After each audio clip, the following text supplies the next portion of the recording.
हैं कि आदरणीय आचार्य प्रमोद कृष्णम जी और मेरे छोटे भाई इमरान प्रतापगढ़ी जी आज हमारे दरमियान मौजूद हैं और इन्होंने हमें अपना कीमती वक्त दिया। उसके लिए मैं इनकी तहे दिल से शुक्रगुजार हूँ।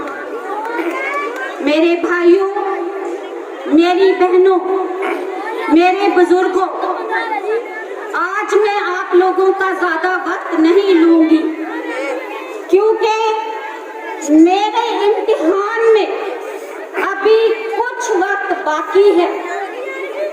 उस समय, उस वक्त मैं अपना लेखा जोखा आप लोगों के सामने लेकर आऊंगी।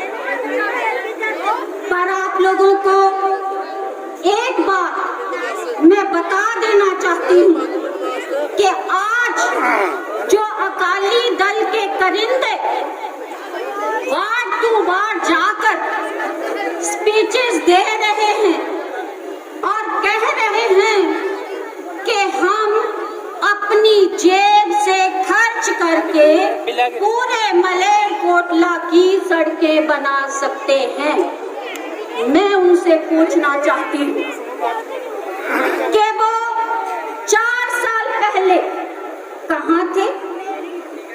उन्होंने मलेरकोटले की सड़कों की तरफ क्यों ध्यान नहीं दिया? या फिर आज से 70 साल पहले की अगर मैं बात करूं तो कई आए और कई चले गए, पर 70 साल में मलेरकोटला मेरे आने से पहले जहां था वहीं था। पर मैं आई, मैंने आपसे वादा किया कि मैं आपकी बेटी हूँ और बेटियां बेटों से ज्यादा काम करती हैं, ये आपको भी पता है। जिनके घर में बेटियां हैं वो बेटों से ज्यादा प्यार लेती हैं, माँ बाप की मोहब्बत लेती हैं। क्यों? क्योंकि वो तहे दिल से, दिलो जान से अपना घर संभालती है। यहीं मैं पैदा हुई, यहीं मैं बड़ी हुई और आपके सामने मैंने फैसला किया इलेक्शन लड़ने का और आप लोगों ने मुझे पहले ही इलेक्शन में कामयाब किया और मैंने आप लोगों को दिखाया 2002 में यहाँ मलेरकोटला की आवाज क्या होती थी, क्या डिमांड थी मेरे भाइयों? यहाँ पर सिर्फ डिमांड होती थी कि कोई ईदगाह पे आ जाए और हमें 5 लाख रुपया दे जाए, या फिर ये ख्वाहिश थी कि एक उर्दू एकेडमी हमारे मलेरकोटला में आ जाए। मैंने उस रिवायत को तोड़ा कि जो ईदगाह पर आकर सिर्फ 5 लाख रुपए का ऐलान करते थे और आज आप लोगों को पता है कि हम करोड़ रुपए का ऐलान करवाते हैं, करोड़ रुपए का। उसके अलावा मेरे भाइयों, उर्दू अकेडमी में लेकर आई। मैं उन भाइयों से पूछना चाहती हूँ कि वो उर्दू अकेडमी जो आपको दिलो जान से प्यारी थी, जब आप लोगों की सरकार बनी 10 साल आप लोगों की सरकार रही, आप लोगों ने उस उर्दू अकेडमी का क्या हाल किया? उसके शीशे तक ना आप बदल सके, उस पे कली तक ना आप करवा सके, उसको संभाल तक ना आप सके। 10 साल टूटी फूटी सड़कें आप लोगों के सामने थी, पर मैंने 2002 में शुरुआत की, अपने काम का लेखा जोखा मैंने दिया। आप लोगों को नहीं मालूम था कि वक्फ बोर्ड भी कोई नाम की चीज है। बताओ मेरे भाइयों, कभी वक्फ बोर्ड की पेंशनें इतनी तादाद में यहाँ पर लगी थी जितनी अब है? कभी सरकारी पेंशनें इतनी तादाद में लगी थी जितनी अब है? इन्होंने, मैं अपने भाइयों से गुजारिश करती हूँ ये जरा बंद कर दें थोड़ा अपनी पीपनी, अपा फिर बजावांगे बाद से।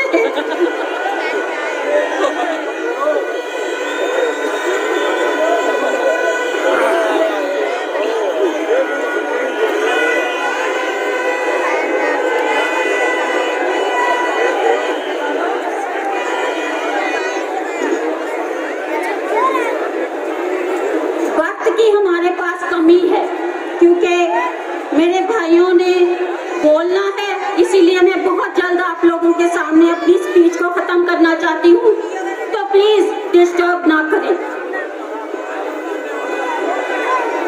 उर्दू एकेडमी के अलावा मैंने यहाँ पर कितने विकास के कार्य किए आप लोगों के सामने हैं। इनके अलावा मैं आपको बताना चाहती हूँ थोड़ा सा लेखा जोखा, अगर आप मुझे इजाजत दें। वक्त नहीं है मैं पूरा आपको बताऊं, पर मैं इतना बताती हूँ, आज तक मैं जितनी ग्रांट्स अपने इस 4 साल में लेकर आई हूँ वो है 444 करोड़ 12,77,000 रुपया।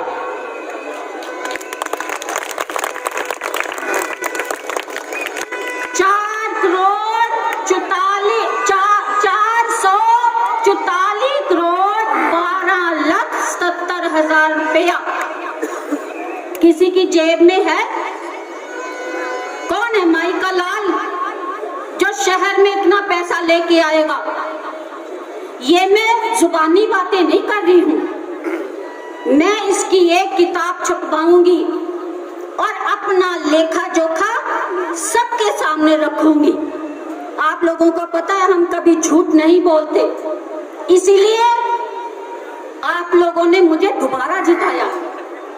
हर बार इन लोगों को मेरे सामने एक नया कैंडिडेट लाना पड़ा, और आज जो अपनी जेब से खर्च करने की बातें कर रहे हैं और खुदा से डरने की बातें कर रहे हैं और कहते हैं कि हमारी जमात, हमारी जो जमात है वो अल्लाह की जमात है, खुदा की जमात है। हम भी खुदा के बंदे हैं, हम भी अल्लाह के बंदे हैं, हम भी अल्लाह से डरते हैं, गुनहगार सही, पर उस खुदा से हमेशा माफी मांगते हैं, अहंकार नहीं रखते। मेरे भाई, अगर आप खुदा के सामने जाके अपना मुंह दिखाना चाहते हैं तो मैं आपसे गुजारिश करती हूँ कि खुदा के लिए उस बच्ची को, जिस बच्ची के साथ आपने नाइंसाफी की है, जिस बच्ची की जेब में 10 लाख रुपया डाल के उसको चुप कराने की कोशिश की है, खुदा के लिए उसे इंसाफ दे दें, नहीं तो फिर वो कोर्ट में आपको घसीटेगी। और जो आपने उसको मैसेज किए हैं, तौबा मेरी तौबा, मैं आपके सामने बयान नहीं कर सकती। और वो आपके सामने अगर आ जाएं और वो खुद सोच लें कि उन्होंने क्या किया है, तो वो अपना मुंह किसी को दिखा नहीं सकेंगे।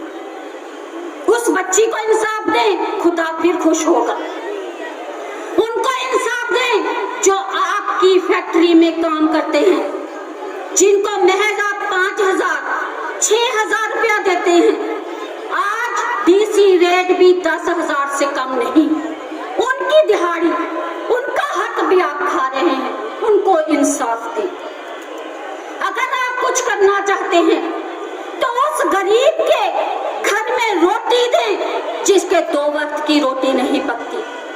अगर आपको अपने पैसे का गरूर है तो मैं कहती हूँ खुदा के लिए आप अपना पैसा वहां खर्च करें जहां इन लोगों को जरूरत है, जहां पैसे की जरूरत है। ये सड़कें बनाना, ये डेवलपमेंट करना, ये तो सरकारों का काम है और ये हो ही जाएगा। इसका हिसाब किताब अल्लाह ताला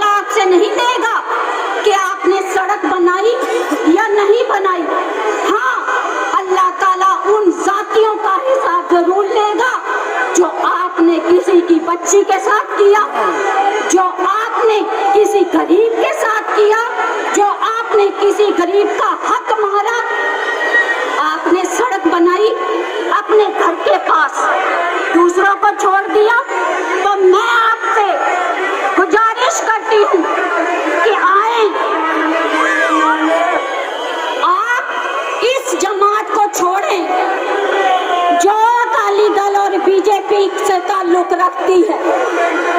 और मैं उनसे भी कहना चाहती हूँ जो आज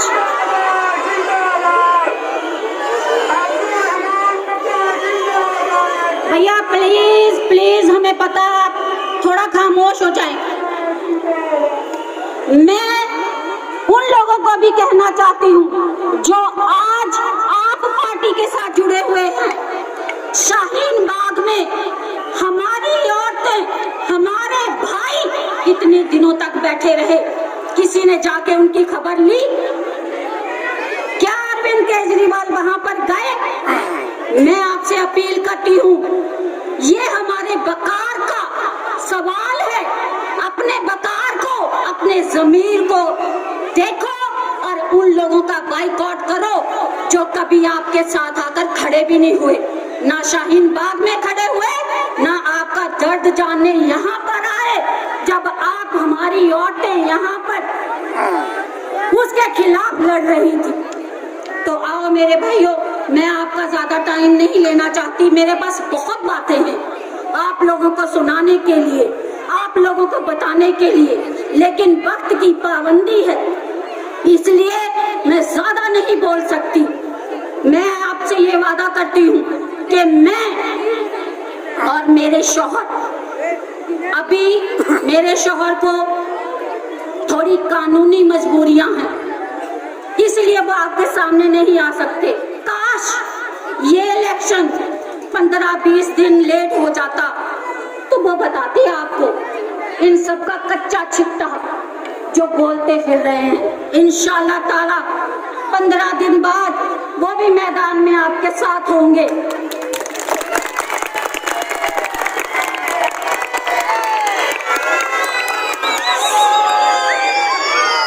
सबका बहुत बहुत शुक्रिया। अल्लाह हाफिज।